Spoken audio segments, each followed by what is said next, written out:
ایک دانا سے کسی نے پوچھا، میں خوش رہنا چاہتا ہوں، بتاؤ کیا کروں؟ دانا نے کہا، پہلے تو اس جملے سے میں نکال دو کیونکہ یہ انا ہے، پھر چاہت نکال دو کہ یہ خواہش ہے۔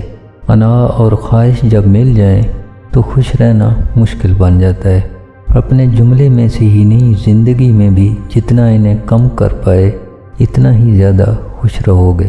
آج کل لوگ بہت جلدی مشتعل ہو جاتے ہیں۔ اشتعال جنگل کی آگ کی طرح پھیلتا ہے، جبکہ کلمہ خیر سنانے کے لیے موقع و محل دیکھنا پڑتا ہے۔ لوگ کہتے ہیں دنیا گلوبل ولیج بن گئی ہے۔ بے شک دنیا کو اس ڈیجیٹل دور نے آپس میں جوڑ دیا ہے، لیکن انسان ایک دوسرے سے دور ہوتے جا رہے ہیں۔ ایک گھر میں بھی سب ہوتے ہوئے سب دستیاب نہیں ہوتے۔ اس ڈیجیٹل دور نے یک طرفہ معلومات اور اطلاعات کا ایک طوفان کھڑا کر دیا ہے۔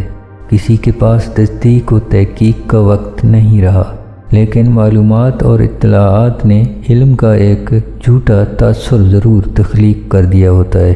ایک دوسرے سے دور یہ افراد پھر اپنی یک طرفہ معلومات کے خلاف کوئی بات سنتے ہیں تو بلا وجہ ہی مشتعل ہو جاتے ہیں، جیسے خالی برتن بج رہے ہوتے ہیں۔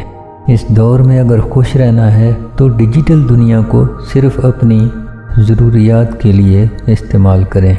اتنا وقت نہ دیں کہ یہ دنیا آپ کو ہی استعمال کر جائے، ورنہ آپ روز لڑیں گے اور فرصت میں شعور کو جب موقع ملے گا تب وہ بھی آپ کو ہی ملامت کرے گا۔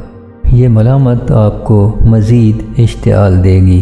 آس پاس کے انسانوں کو وقت دیں، یہ اتنے بھی برے نہیں جتنا آپ کی ڈیجیٹل دنیا انہیں برا پیش کرتی ہے۔